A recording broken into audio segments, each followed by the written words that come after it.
The heartbeat of competition, the drama of the moment. This is NASCAR on McBlam Racing. When the playoffs started, 8 truck drivers had a shot at the championship. But after 3 races, the hopes of 2 title contenders have been reduced to ashes. And a controversial move has turned a friendship he gives us a bump up the racetrack into a rivalry. Is this gonna be payback? We put him in the wall! I knew I was gonna get hit at some point, didn't know where. Now the round of 6 begins at a place called Talladega, the wild card. A race where things can change and there's a collection into the wall in the blink of an eye.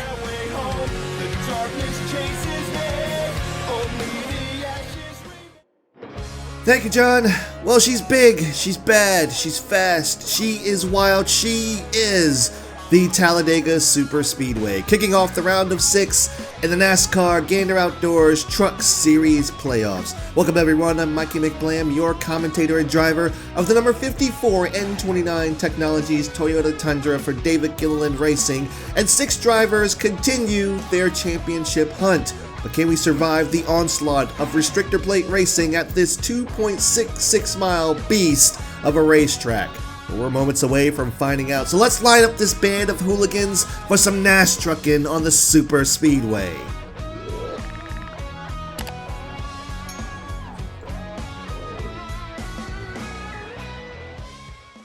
Alright, the field is set for the Sugarlands Shine 250 here at Talladega Super Speedway. Jordan Anderson is having a stellar weekend with a fast car starting on the outside pole. Christian Eckes changes his engines after qualifying, so he's going to be starting in the back. And Grant Enfinger winning the pole, being eliminated from the last round. He's going to be looking for redemption here at Talladega. But it's not where you start, it is where you finish. Let's get the round of 6 underway. Green flag is in the air. Let's bring the noise here at Talladega. Got one peeking outside. You got room, you're clear there. Got one outside now.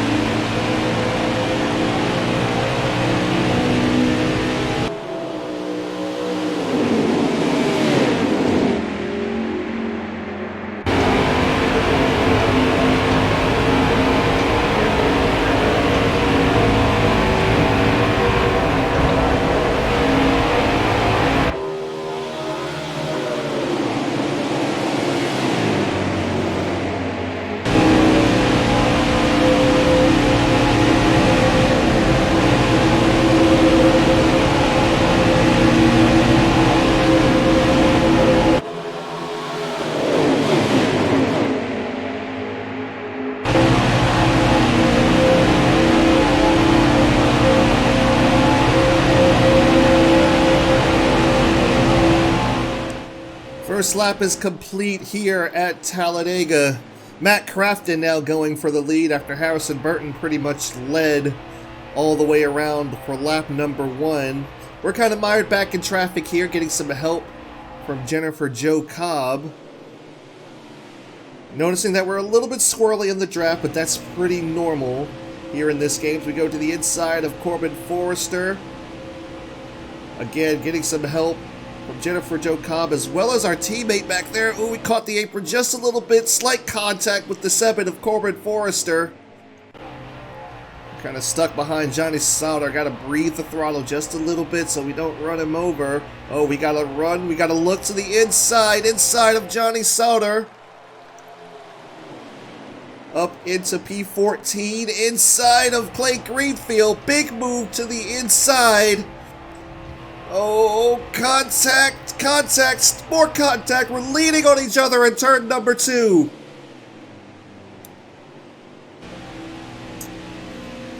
Oh, big run off turn number 2. We have to get 2 tires below the yellow line. That might be a little bit illegal, but NASCAR Heat game rules. Nothing's going to happen because of it. We got no drafting help right now.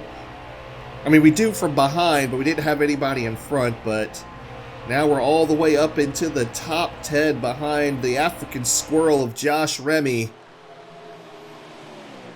going to try to be as patient as I can here as we come through the tri-oval. We're right on his back bumper.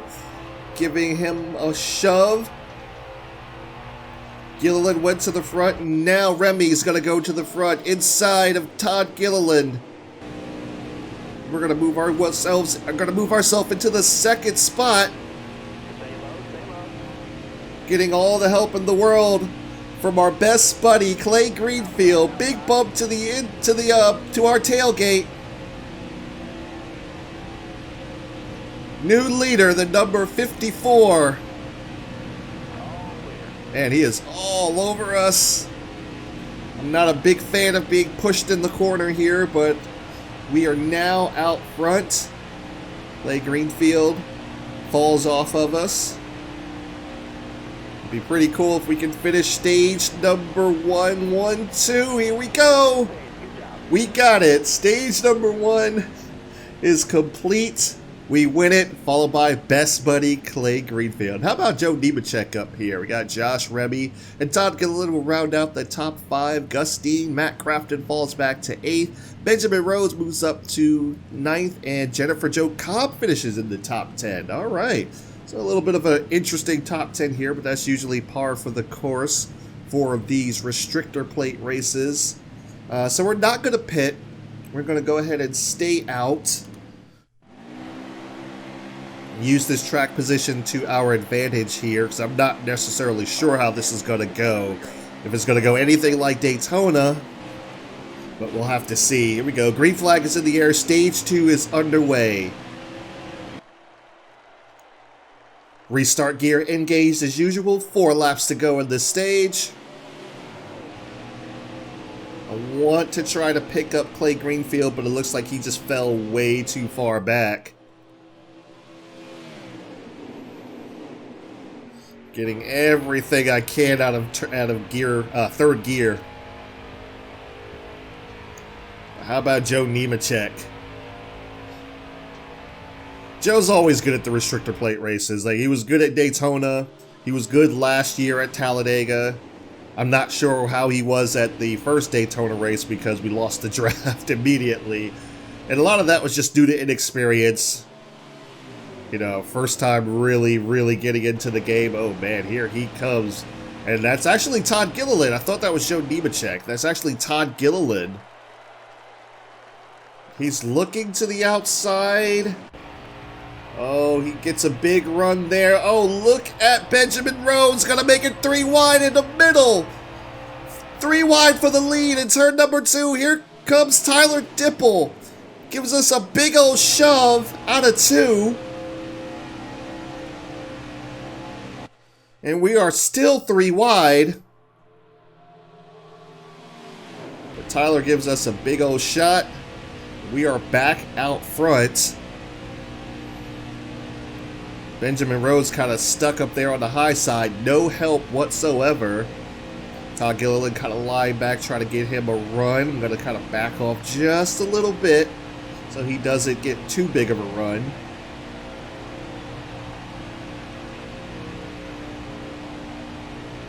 We got 2 to go in the stage. Oh, here he comes. He's looking to the outside. Nowhere for him to go just yet. He's going to kind of tuck in behind us. I'm trying to see when it's optimal to actually start working both lanes. I'm not sure if I'm going to do that just yet, given that it is still very early on in this race. Joe Nemechek is looking to pick up some help from Johnny Sauter. Oh, we have a caution. Caution is out, and I believe that was for Todd Gilliland. I saw him smoking up behind me, but we have myself, Tyler Dipple, Joe Nemechek, Austin Wade Self, Johnny Sauter round out the top 5. Benjamin Rhodes, Jordan Anderson, Clay Greenfield, maintaining his top 10. Stuart Friesen, Grant Enfinger, start on the pole. Finished outside of the top 10 in the last stage, but managed to get himself back in there. For stage number 2, we're going to go ahead and pit. 4 tires and fuel, no changes to the race car. Or the truck, excuse me, and it feels absolutely awesome. We have to see how things are going to shake out here in stage number 3. Green flag is in the air.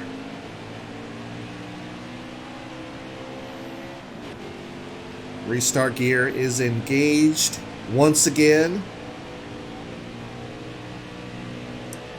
It is interesting. Like, this is one of the things that you actually don't have. I believe you don't have the restart gear in, like, just a regular, you know, like, quick race. I don't think you have that. Oh, look at Johnny Sauter looking up there on the outside. Here comes Clay Greenfield once again. But yeah, I don't believe you have the restart gear in a quick race. I think you start pretty even with everybody else. But, you know, 5 stars are OP in this game. Oh yeah, here comes Clay Greenfield once again to the inside. Now we got the best buddy duo up front once again. Oh, he took a peek to the inside. Couldn't quite get there. Oh, he's looking. He is looking. He thinks better of it. Tucks down in behind us. We're right around the bottom through turns 1 and 2.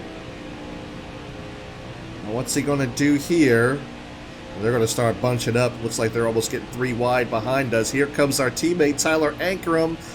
This is gonna make things a little bit interesting. We got our best buddy and our teammate. Who do we go with? I think I'm going to stick on the bottom for right now. Corbin Forrester up in the top 5. Grant Enfinger made his way back up there. Ooh, I pulled away a little bit too much there. That's not going to be good. Here he comes once again. He's going to take a look to the outside, but doesn't make any moves just yet. Sheldon Creed, playoff driver, is now up in the top 10. Look at the moves by Sheldon. As you know, Sheldon and I are having a little. We got a little bit of a rivalry going on here, so it's going to be the question of whether or not this 2 truck is going to stay behind us and help us. As Clay Greenfield took a look to the outside. I thought he was going to challenge for a while, but he just kind of fell off like nobody helped him. Looks like he's charging once again. The 2 truck is staying behind us. Takes a peek here every now and again, but looks like he's pretty committed to staying behind us. Oh, here comes the 68 once again. Clay Greenfield making the outside lane work. They are 2 by 2 behind us. Pretty much a dead heat right now. I'm going to stay committed to the bottom here. If Clay Greenfield wants to get out front, he's going to have to do it on the high side. Oh man, who's going to make the move? Oh, here comes the 68. He's got to run. Is he going to take it? Yes, he does. The side draft from the 68 trying to pull us back. I'm trying to stay as low as I can. It's trying to stay off of him. He side drafts us once again. 10 laps to go here at Talladega. Here comes Clay Greenfield. Being pushed by our teammate, Tyler Ankrum.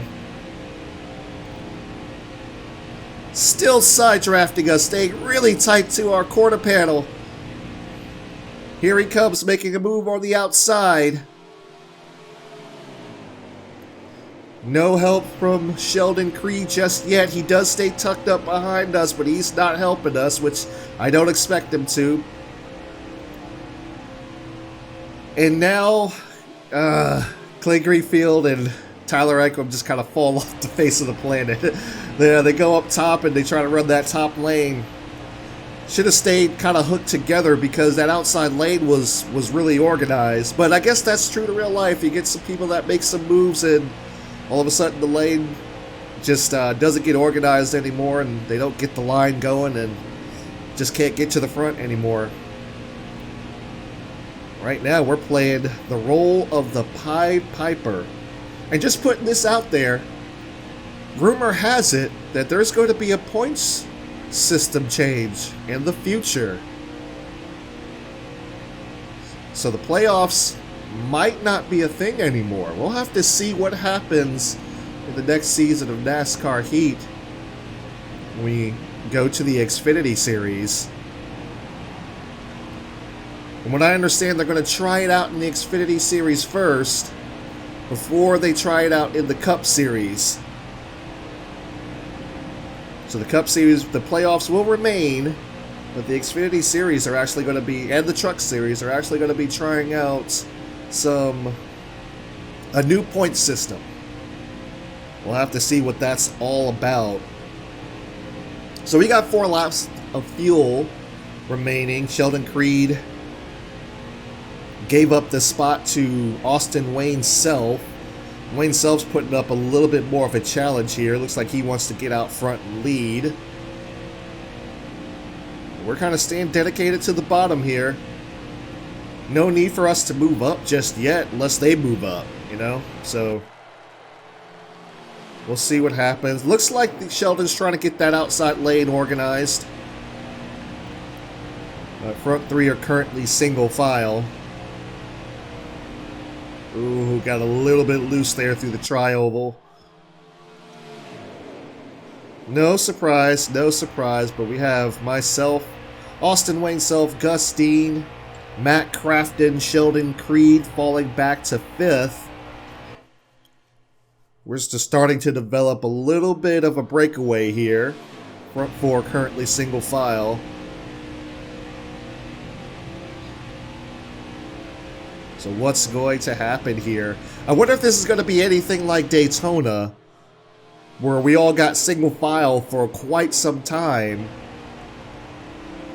However, at Daytona, they didn't really challenge for the lead at the end, so I wonder how long this is actually going to last here. Yeah. Ooh. Coming off that trial was starting to get a little bit loose. Almost left the bottom open for Austin Wayne Self there.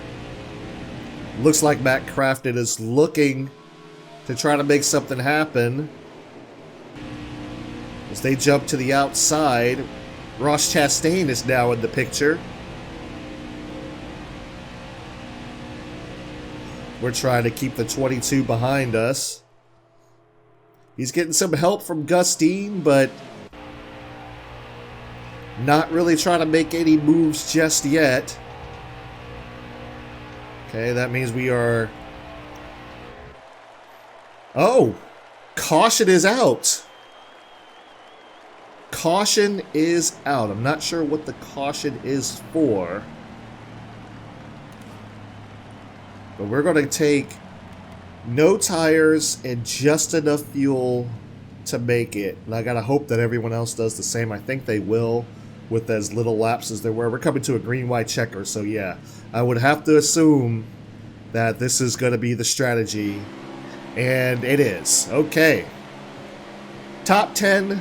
Nobody changes hands. Green, white, checker. Here we go.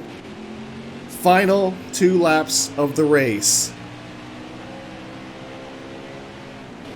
Who's got what it takes to win here at Talladega?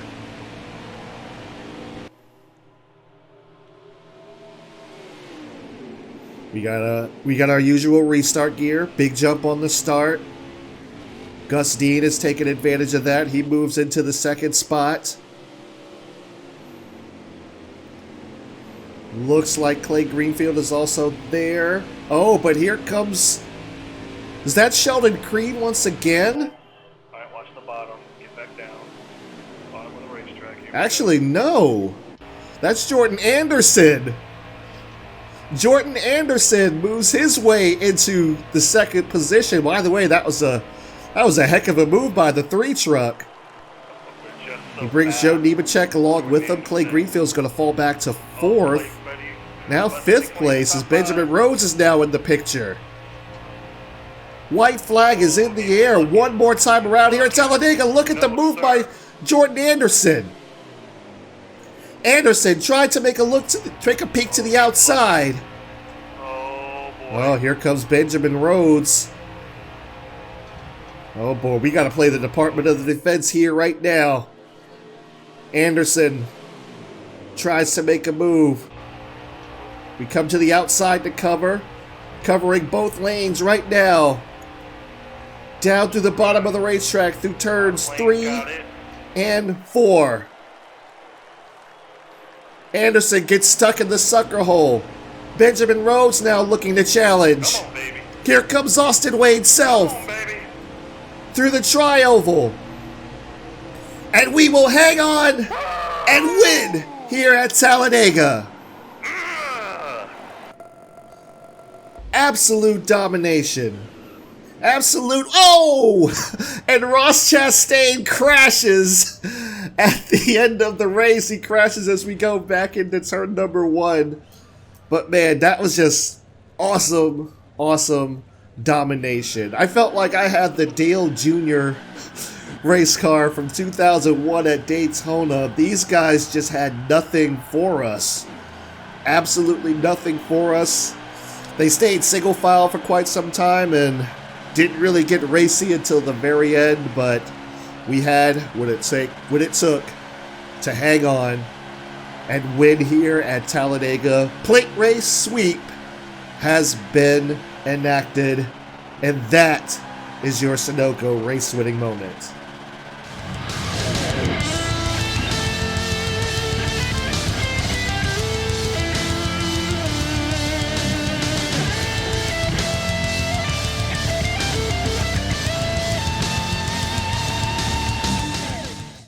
Alright guys, so here are the race results for the Sugarlands Shines 250 here at Talladega. The wildcard race of the NASCAR quote-unquote playoffs. We win it, which was not a real surprise. We were dominant all race long. Absolute Pied Piper mode there. Benjamin Rhodes, who charged from wherever he was. I don't know where he came from, but he was charging.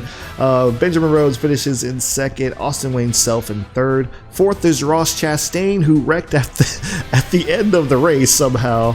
And rounding out the top 5 is Harrison Burton. We have Joe Nemechek out of nowhere finishing 6th, but he was running up front pretty much the whole race. Jordan Anderson, after starting on the outside pole, finishes 7th. 8th is Josh Remy. 9th is Tyler Dipple. Shout out to Tyler Dipple. And rounding out the top 10 is Tyler Ankrum, our teammate. I was hoping he would kind of stay up towards the front. He kind of did. But, yeah, a good race all around for him there. Good race all around for him. Here's the rest of the field. You can pick out your favorite truck driver. Shout out to Clay Greenfield, who also helped us out. Hey, Haley Deegan actually had a really pretty decent finish here. For once, they usually do her really dirty, but yeah, she actually had a decent finish here, up in the top 25. Dylan Lupton also finishing in the top 25. Jennifer Joe, who helped us out earlier on. Shout out to Jennifer Joe. She helped us for helping us out. Rafael Assard, unfortunately, Stuart Friesen falls out of the race. That's not going to be good for his position in the point standings, and Todd Gilliland falls out of the race 17 laps down. He was the caution that ended stage number 2. So the fastest lap of the race goes to Grant Enfinger. Not really all that surprised there, actually, but we led the most laps of the race, 23 laps led on the afternoon. Christian Eckes was on the move, starting 32nd, finishing 11th after having to change his engine, and Stuart Friesen, the tough rake of the race, started in the top 10, falls all the way back to 31st. It's going to be a rough one. Let's go ahead and check out the points. So here is how the playoff grid looks after Talladega. Going into Martinsville, we are in the points lead currently. We have already advanced to the next round, but as I said in the last episode, I believe I said it. If I didn't say it, I'm saying it again. I'm going to try to sweep this stage for Tyler. We're going to do it for Tyler Ankrum. We're going to do it for DGR. We're going to try to do it.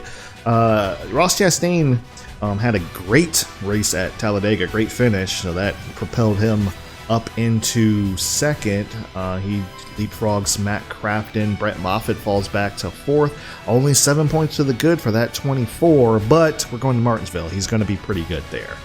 Sheldon Creed only 7 points to the bad. He gained some, but not nearly enough. But Stuart Friesen is really the heartbreak here because his engine just let go. I mean, what can you do about that? You know, his engine just let go, and it just wasn't a good showing for him at Talladega whatsoever. But yeah, we're going to be heading into Martinsville in a couple of weeks, I believe. So I believe like these races are spaced out like every other weekend. So we have Talladega this Saturday, then Martinsville next Saturday, and then that Saturday after next, and then the Saturday after that is going to be Phoenix. So once again, shout out to my buddy John. Thank you for the intro. Always appreciate it. Hope you guys are enjoying the little special intros for the last really the last truck series that we're going to be doing on this channel in this particular game. We are definitely, whatever happens at the end of the season, we're not running another truck we're not running another truck season. So Natalie's gonna have to find another driver. We'll figure it out. Maybe she'll come back to it or whatever. But man, absolute just Pied Piper performance, Pied Piper style performance here. It was just the only difference was we were running on the bottom instead of running on the top. That was like legitimately the only difference. We just got single file up towards the front and we just kind of just ran. You know, everyone stayed in line, everything like that. They got racy a couple times, but realistically, as realistic as you can get, they got racy at the end. Like the green white checker came out. It's like, all right, it's time to race. So, and that's what happened. You know, like had some decent challenges. I would probably say more than I had at Daytona, because at Daytona I felt like Matt Crafton was just really content to run second. Like he was just cool. I'm just like, he didn't really push the issue. Sheldon Creed had a few looks. You know, he looked a few times like, all right, look here, but look there. You know, just he gave me a few, you know, challenges. He didn't just, you know, kind of like, I'm just going to run back here for a while. It's like, no. He gave me a few challenges, but man, like this is what it must have felt like for Dale Jr. and back in 2001 when he had that car at Daytona, because it's just nobody could challenge us. Nobody could really challenge us. And then, well, of course, you know, obviously we had help from obviously our best buddy Clay Greenfield. Shout out to Clay Greenfield.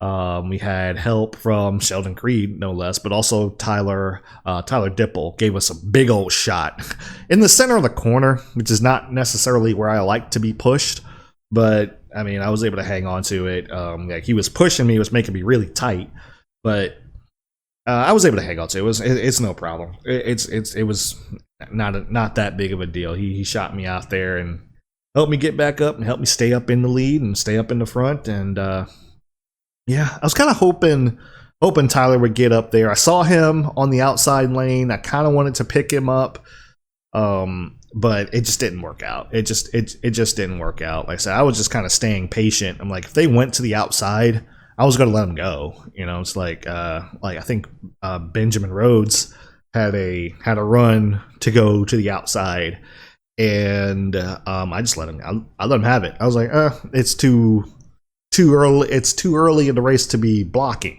like that. So I didn't really start blocking until like we started to get around. Like, all right, it's like 5 to go now. It's we got to hold this position. We got to hold this line now. So yeah. Not necessarily surprised how it went. I was kind of expecting it to go the way it went at Daytona, where it was just kind of like, but we just dominate, just absolutely dominate. Also, shout out to my teammate, because it was him and Jennifer Jo Cobb that helped me get up to the front in the first place. So, because I felt like I was starting to drop like a rock for a little while, but yeah, like the inside lane just seemed to what it wound up being, and this is from what I see is the problem with a lot of the plate racing, even as realistically as you could get it, where they're kind of pack racing. I would probably say Heat 5 did it better, because it seems like with here it's just like, all right, somebody will get out front, and then it's just it's musical chairs almost. Like, all right, he's gonna lead, he's gonna go for the lead, all right, now he's leading, and he's gonna go for the lead, now he's leading, and etc. So it was kind of like a musical chair, so the inside line was just going. And that's the way it kind of was. Like if you go back to like, you know, NASCAR 15, that's kind of the way it was. You know, they just kind of like, it's just if you pick a lane, that lane will eventually just move up, you know. So like, especially if it's the bottom lane.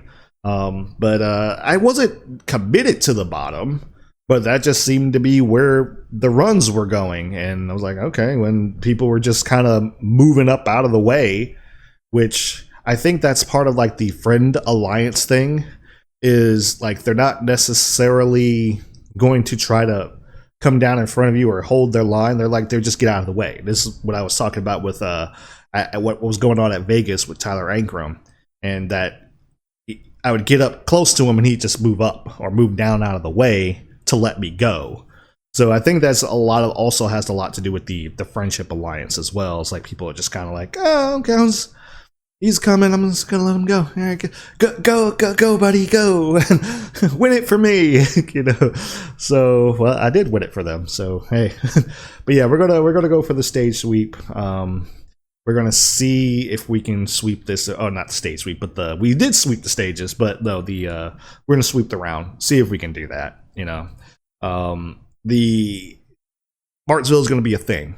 I know Martinsville is gonna be a thing, which is weird, because I feel like Martinsville is easy for everyone else except Martinsville was easier when I was in the 3-star. It's what it seemed like Martinsville was easier when I was in the 3-star than it was when I was in the. Now that I'm in the 5-star, it seems like it's a little bit more difficult. But and also, like, you know, I was running hard on, you know, when I was in the 3-star versus running on Legend now. So that's obviously got something to do with it. But I'm a little nervous about it because it was really, really, really tight last time. I was incredibly tight. It was just ridiculous. Absolutely ridiculous. But I'm going to make some adjustments, make some tweaks, and see how we do when we go to Martinsville. But until then, guys, thank you so much for tuning in to Gander Outdoors Truck Series here on McBlam Racing. If you enjoyed this races, I do them every weekend following the Camping World Truck Series IRL. So be sure to subscribe, click the notification bell so you don't miss an upload. Leave a like on the video, comment down below, hashtag PIED. You know why. You know why. And once again, thank you so much for watching, and I'll see you at Martinsville.